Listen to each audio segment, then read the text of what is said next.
है जे news network और आप देख रहे हैं जनता जवाब न्यूज। देखिए सच सच्चाई के साथ। आदाब, नमस्कार, आपका स्वागत है जनता जवाब न्यूज में। मैं हूं आपके साथ जुनैद आलम। आइए नजर डालते हैं कुछ खास खबरों पर।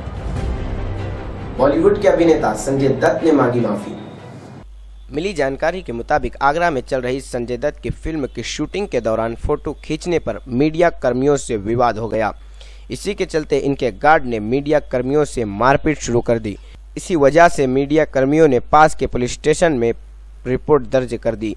इस मामले को देखकर संजय दत्त ने सबके बीच माफी मांगकर मामला रफा दफा किया। पत्रकारों पर हो रहे बार बार हमले को लेकर पत्रकार संगठनों ने किया निषेध। देखिए ये रिपोर्ट। संरक्षण कायदा झालाच पाहिजे। पुलिस ये सही में निंदनीय बात है जो पत्रकारों के ऊपर दिन ब दिन हल्ले होते हैं। और आज ही मतलब 27 तारीख को G24 के महिला पत्रकार और कैमरामैन के ऊपर जानलेवा हमला किया गया। तो इसका हम लोग नवनिर्माण पत्रकार संघ की ओर से, महाराष्ट्र एकता पत्रकार संघ की ओर से, बहुजन एकता पत्रकार संघ और अखिल भारतीय हिंदी पत्रकार संघ, इस पत्रकार संघ के ओर से हम लोग इस घटना का तीव्र निषेध करते हैं। और मुख्यमंत्री देवेंद्र फडणवीस से हम ये दरख्वास्त रखते हैं कि पत्रकार संरक्षण कायदा त्वरित ये आने वाले अधिवेशन में वो पारित किया जाए। मालेगांव 3 महीनों से पगार न मिलने से नाराज म्युनिसिपल कामगारों ने कारपोरेशन के मेन गेट पर किया धरना प्रदर्शन। नोटबंदीमुळे सर्वसामान्य माणूस तर खचलाच आहे। या पार्श्वभूमीवर मनपा प्रशासनाने आणि राज्य सरकारने सफाई कर्मचारी यांचे गेल्या 3 महिन्यापासून वेतन थकीत ठेवलेले आज सफाई कर्मचारी यांच्यावर उपासमारीची वेळ आलेली आहे।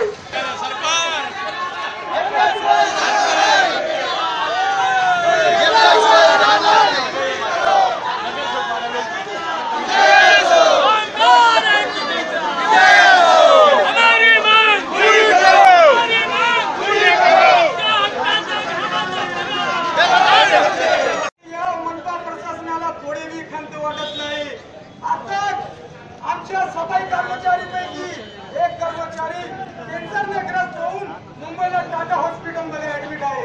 त्यांना लाजा नाही वाटत का? आता परवाच्या दिवशी एक सफाई कामगार कॅन्सरने ग्रस्त होऊन मयत झाले। या हरामखोरांना लाजा नाही वाटत का? हे मालेगाव शहराचे स्वच्छता कर्मचारी स्वतः रोगी होतात, स्वतः मरतात आणि अशा कर्मचारी लोकांना हे हरामखोर लोक पगार देत नाही। मालेगांव एजाज को मिला एजाज। मालेगांव म्युनिसिपल कॉर्पोरेशन के स्टैंडिंग कमेटी के चेयरमैन एजाज बेग को किया गया सम्मानित। वार्ड में की गई खिदमत को देखकर दिया गया अवार्ड। हालांकि जिस एरिया से उन्हें सम्मानित किया गया वो एरिया उनके मतदार संघ में नहीं आता। देखिए ये रिपोर्ट।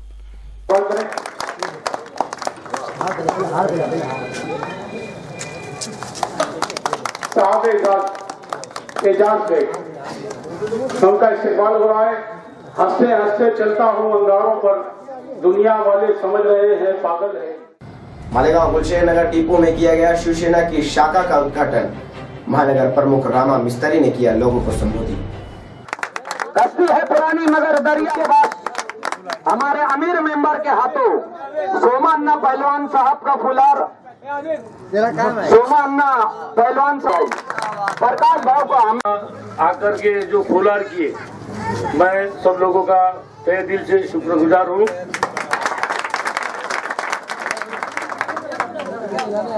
आज जैसे यहाँ शिवसेना की जो शाखा का उद्घाटन हुआ है, ये कोई मालेगांव शहर में पहली शाखा का उद्घाटन नहीं है। इसके पहले हम 24-25 शाखा खोल चुके हैं।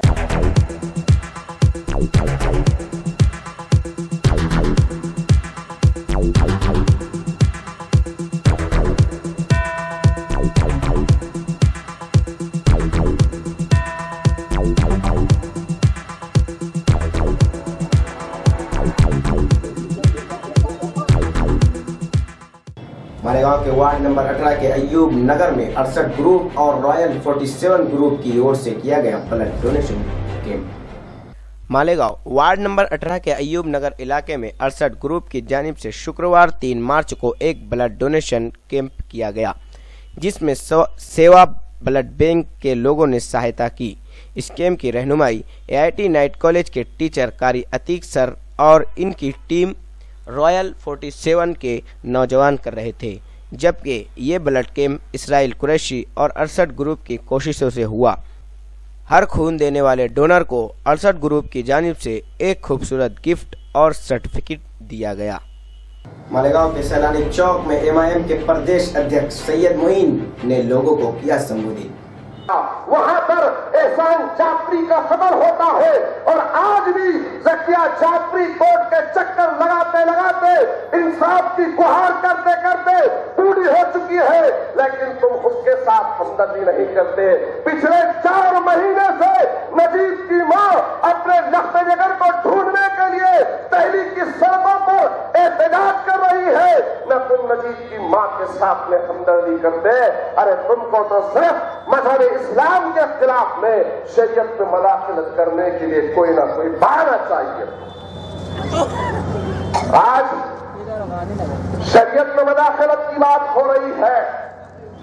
ये तमाम फिरका परस्त ताकतें एक होकर सर चढ़कर बोल रही है। याद रखो मालेगांव के गयूर मुसलमानों, इन तमाम फिरका परस्त ताकतों का जवाब अगर कोई लीडरशिप दे सकती है तो असलुद्दीन अवैसी अकबरुद्दीन अवैसी दे सकती है। याद रखो, अब्दुल मलिक जो यहां पर हमारे कुरैश भाइयों के लिए दौड़ते हुए वो जत्थे में जाकर पहुंचे ना, वो सिर्फ और सिर्फ आप सबकी तकलीफ, आपके दुख का एहसास है मेरे प्यारे मुसलमानों। और याद रखो, जिसका ज़मीर, जिसका ईमान जिंदा होता है। मालेगांव में बनने वाले फ्लाईओवर ब्रिज की मंजूरी मिलने पर आसिफ शेख का किया गया अब्बास नगर में लोगों की जानिब से इस्तकबाल।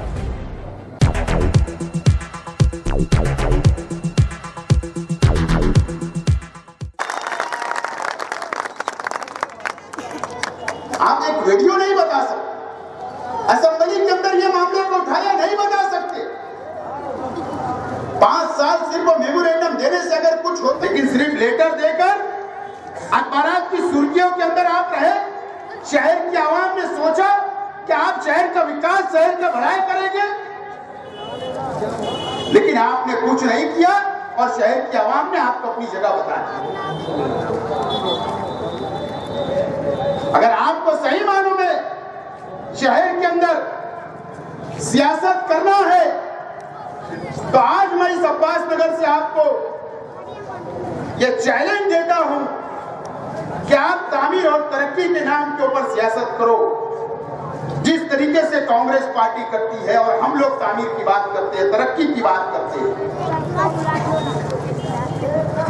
लेकिन आप जरूर फिर एक मर्तबा कारपोरेशन के इलेक्शन के अंदर आप धोखा दोगे, फिर एक मर्तबा आवाम को धोखा देने की आप कोशिश करोगे।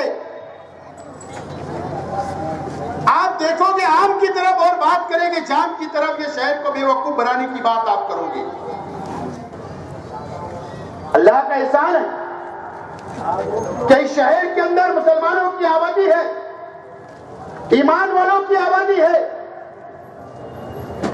जब हमारा इख्तियार म्युनिसिपल कॉर्पोरेशन में था तो शहर की आवाम से हम लोगों ने वादा किया था कि अगर हमको इख्तियार मिला 2012 के अंदर तो शहर के अंदर एक कब्रिस्तान बनाए जाएंगे, जमीन खरीदी जाएगी।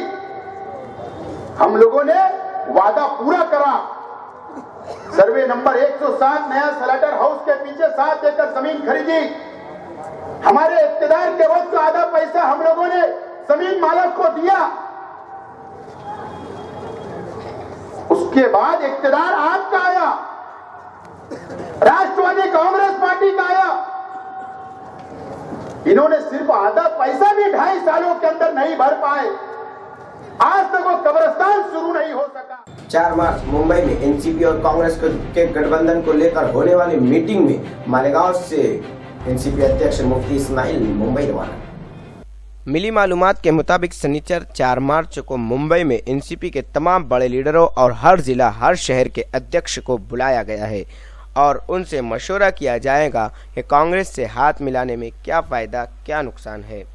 इस मीटिंग के बाद ही हो सकेगा गठबंधन का फैसला। याद रहे कि मालेगांव से एनसीपी अध्यक्ष मुफ्ती इस्माइल 3 मार्च रात को ही मुंबई रवाना हो चुके हैं। रुकते एक छोटे से ब्रेक के लिए, ब्रेक के उस पार है एमआईएम के प्रदेश अध्यक्ष सैयद मोइन से खास मुलाकात। देखिए मेरे साथ। हिंदुस्तान के साथ साथ मालेगांव भी अमन का गहवारा है, जहां अहिंसा का पैगाम है वही वीरता की मिसाल भी, जहां चलता है कानून का राज, जहां औरतों को समाज में मकाम देने वाले का नाम है वही तालीम को फरोग देने वाले की याद भी, जहां अजानों की सदाएं गूंजती है वही होता है श्रद्धा का ध्यान, जहां हर गली में झलकता है एकता का पैगाम। इसी मालेगांव में पत्रकारिता की दुनिया में बढ़ने जा रहा है एक नया कदम, जनता जवाब न्यूज, जो होगा निष्पक्ष, निर्दलीय और आजाद, देगा हर किसी का साथ। देखिए जनता जवाब न्यूज। निष्पक्ष, निर्दलीय, आजाद, आपका साथी, आपकी आवाज, आप पर हर खबर पर हमारी नजर। शहर में हो रही तमाम गतिविधियों को हम करेंगे उजागर। अब इंटरनेट पर भी देख सकेंगे आपका अपना लाइव न्यूज चैनल। आवाम की हर बात को पहुंचाएंगे हुकूमत तक अगर रहा जनता का साथ। ये है जनता राज, जनता की आवाज, जनता जवाब न्यूज। देखिए सच सच्चाई के साथ। ब्रेक के बाद एक बार फिर से स्वागत है आपका जनता जवाब न्यूज में। एमआईएम के प्रदेश अध्यक्ष सैयद मोइन से एक मुलाकात। एमएमसी कॉरपोरेशन इलेक्शन बहुत जल्द होने वाले हैं। हर पार्टी अपना जोर आजमा रही है। एमआईएम के प्रदेश अध्यक्ष सैयद मोइन साहब हमारे साथ मौजूद है। हम उनसे जानने की कोशिश करते हैं कुछ सवालात के ज़रिए। सैयद मोइन साहब, सबसे पहले मैं आपसे ये पूछना चाहता हूँ कि एमआईएम मजलिस इत्तेहादुल मुस्लिमीन जो है वो महाराष्ट्र में उसने कदम कब रखा और ये कब से है? अल्हम्दुलिल्लाह मजलिस इत्तेहादुल मुस्लिमीन ने 2012 के बल्दी इंतखाबात में महाराष्ट्र में पहली मरतबा नांदेड़ से अपनी कामयाबी का आगाज़ किया। और यूँ तो मजलिस इत्तेहादुल मुस्लिमीन की खिदमत हिंदुस्तान की आज़ादी से लेकर आज तक है और ये अल्लाह ही का फजल है। और दबे कुचले या मजलूम तबक़ात या वो तबक़ात जिसकी आवाज़ कभी ऐवानों तक नहीं पहुँची, चाहे वो दलित हो, ओबीसीज हो, क्रिश्चियंस हो कि फिर मुसलमान हो, ख़ास तौर से इनको अपना सही प्लेटफॉर्म या उनका सही लीडरशिप नहीं होने की वजह से इनकी आवाज़ को बेमायने कर दिया गया था। लेकिन अल्लाह ही का फजल है कि आज पूरे हिंदुस्तान में मजलिस इत्तेहादुल मुस्लिमीन रो अफ़ज़ों जौक दर जौक पूरी रियासतों में और तमाम महाराष्ट्र के शहरों में मजलिस की यूनिट कायम है। और आज पूरा हिंदुस्तान मजलिस की क़यादत को तस्लीम कर रहा है, ख़ास तौर से वो तबक़ात जिनके साथ में नाइंसाफ़ी हुई, जिनको उनका जायज़ मकाम हासिल नहीं हुआ। और अल्लाह का करम है कि आपके मालेगांव शहर के अंदर भी मजलिस इत्तेहादुल मुस्लिमीन को अवाम ने बहुत सराहा है।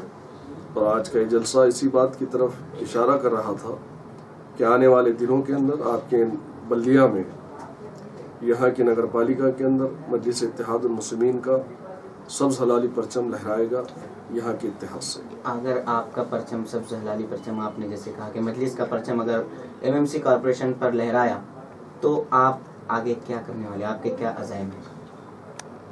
यहाँ पे देखिए, पिछले बरसा बरस से जितनी भी जमातें, चाहे कांग्रेस हो, राष्ट्रवादी हो, जनता पार्टी हो, ये तमाम जमातों ने सिर्फ और सिर्फ यहाँ के अवाम के वोटों को हासिल कर कर इख्तिदार पे आए। मेयर के ओहदे को हासिल किया, कभी किसी और ओहदे को हासिल किया। लेकिन सवाल ये है कि अवाम ने जिस उम्मीद पर, जिस भरोसे पर, जिस काम के लिए, जिस काज के लिए उनको ऐवान में भेजा, क्या उन कामों को इन्होंने अंजाम दिया? कि कोई एक ऐसा काम राष्ट्रवादी या कांग्रेस बता सकती है कि अवाम के सामने दूसरी मरतबा यहाँ के कॉरपोरेशन के इलेक्शन में उनको जाने का मौका मिले? अवाम तो सवालात करेगी। अवाम कहेंगी कांग्रेस से कि 15 बरस तक तुम्हारी हुकूमत थी, तुमने रिजर्वेशन क्यों नहीं दिया? तीनों मरतबा विलासराव देशमुख हो या अशोक चौहान हो या कि फिर पृथ्वीराज चौहान हो, तीनों वजीर आला के ओहदे पर बैठे, इख्तिदार में रहे महाराष्ट्र में, मरकज में, लेकिन रिजर्वेशन नहीं मिला। आज सबसे बड़ा मालेगांव के अंदर मसाइल है तो रोजगार के हैं, मालेगांव के अंदर मसाइल है तो यहाँ के तालीमी पसमानदगी के हैं, मालेगांव के अंदर मसाइल है तो मालेगांव एक मुस्लिम अक्सरियती वाला ऐसा इलाका है जिसको डेवलप करने से चाहे कांग्रेस हो कि राष्ट्रवादी हो, इन लोगों ने यकीनन सौतेला सलूक किया, कोई काम नहीं करते। आप देखेंगे बल्दी इलाके के अंदर कुछ कामों की जरूरत होती है, चाहे वो रोड का हो, नाली का हो। आज ही की बात है, बच्चे एक ऐसी जगह पे, ऐसे ग्राउंड पे खेल रहे थे क्रिकेट, जहां पर मैं जाकर उनको अवार्ड दे के आया, जो 2 टीमों को। एक प्लॉट है किसी का, तो यहाँ के नौजवान बच्चों के फिजिकल फिटनेस के लिए क्या ये लोग एक भी प्लेग्राउंड यहाँ पर उनको मुहैया नहीं करा सकते थे? कचरे का मार है, और वो कचरों की वजह से यहाँ पर वो लोग जो रोजमर्रा अपनी कुएं को खोदते हैं, रोजाना पानी निकालते हैं, रोजाना पावरलूम में काम करते हैं, शाम में पैसा कमाते हैं और अपने घर में ग़िज़ा फराम करते हैं, अनाज लाते हैं, खाते हैं बेचारे, वो लोग इन बीमारियों से जूझ रहे हैं। वो लोगों के पास इतनी ताकत नहीं, इतना पैसा नहीं कि वो लोग इलाज करा सके। तो यहाँ पर ऐसे कई काम हैं, तालीम का मसला है, रोजगार का मसला है, रोटी का मसला है, अच्छे मकानात का मसला है, लेकिन हुकूमत की तरफ से यहाँ पर जो फंड्स आ रहे हैं, जो स्कीमात आ रही है, क्या वजह है कि यहाँ की कॉरपोरेशन उन तक नहीं पहुँचा रही? घरकुल के काम ये लोग कर सकते। आज सिटी से बाहर सुप्रीम कोर्ट का ऑर्डर है कि आप शहर के 8 किलोमीटर दूर पर कचरा डालिए आप, लेकिन जहाँ देखिए मुसलमानों की बस्ती है उन इलाकों में कचरे के अंबार है। तो ये बल्दिया के नजरियात है, यहाँ की कॉरपोरेशन में एक ठोस क़यादत की जरूरत है और इंशाल्लाह मजलिस आएगी तो काम करेगी। अगर आपकी क़यादत बन जाती है, जो पार्टियों से, तमाम पार्टियों से हटकर आप कुछ ऐसा कोई खास काम करने वाले हैं इसके बारे में? यकीनन हमारे पास मॉडल है, मिसाल है, हैदराबाद की मिसाल हमारे पास है। खुद नांदेड़ शहर के अंदर देगलूर नाका, जहाँ पर मुसलमान 40 से 50 हजार की अक्सरियत में जहाँ रहते हैं, पिछले 30 बरस से कचरे का अंबार था मुस्लिम इलाके के अंदर। कोई कांग्रेसी मुस्लिम लीडर ने उसको नहीं हटाया। 2012 के बल्दी इंतखाबात के पहली जनरल बॉडी मीटिंग के अंदर एमआईएम पार्टी ने एहतजाज किया, और आप नांदेड़ के किसी भी अवाम से पूछ सकते हैं कि देगलूर नाके का कचरे का जो कूड़ा कचरा जहाँ पर डंपिंग ग्राउंड था, उसको हटा के फेंके हम लोग। प्री प्राइमरी का स्कूल है वहाँ पर, इतने बड़े इलाके के अंदर, उसको हाई स्कूल का दर्जा हमने दिलाया। आज नांदेड़ शहर के अंदर ओएसी हेल्थ सेंटर चल रहा है, ओएसी स्कूल्स ऑफ एक्सीलेंस के नाम पर प्री प्राइमरी के छोटे स्कूल चढ़े हैं। यहाँ पर भी वो काम हम करने वाले हैं, लेकिन अवाम हमें मौका दे।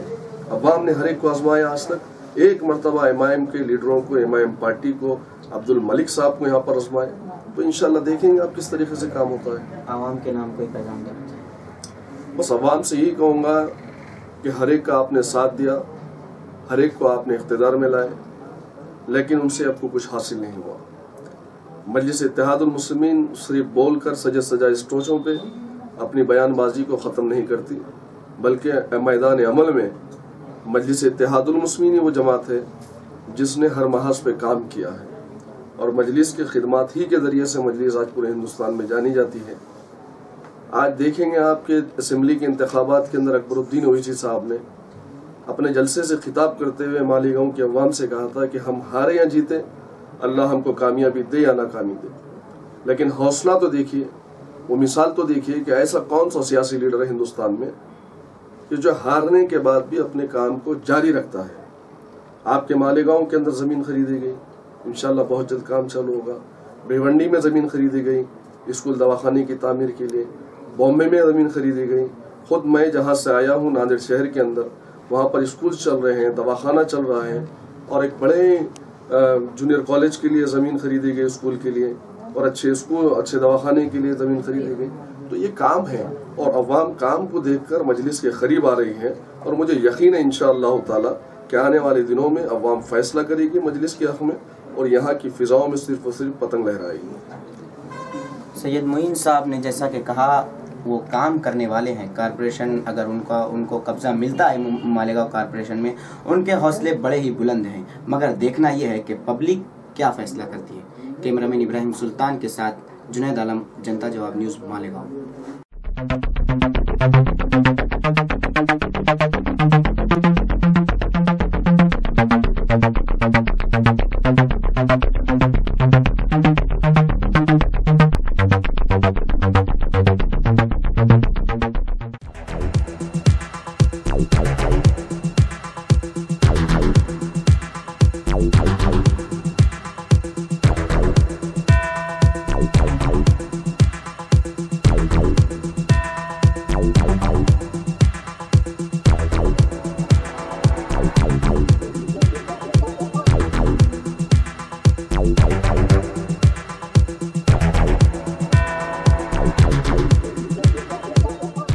बहुत जल्द आपके अपने शहर मालेगांव में भी होने वाला है कारपोरेशन इलेक्शन। हर कोई सोच रहा है कि इस बार वोट किसे दें। हर कोई जानना चाहता है कि इस बार सरकार किसकी बनेगी। मैं पहुंचूंगा आप तक, जानूंगा आपकी राय। तो देखना ना भूले हमारा खास प्रोग्राम जनता की राय। एडवर्टाइजमेंट, इश्तेहारात और जाहिरात के लिए इन नंबरों पर कॉन्टेक्ट करें। देखिए जनता जवाब न्यूज़ डेन सेटअप बॉक्स के चैनल नंबर 192 और 193 पर सुबह 10 बजे, दोपहर 2 बजे और रात 9 बजे। और देखिए जनता जवाब न्यूज़ यूट्यूब पर भी।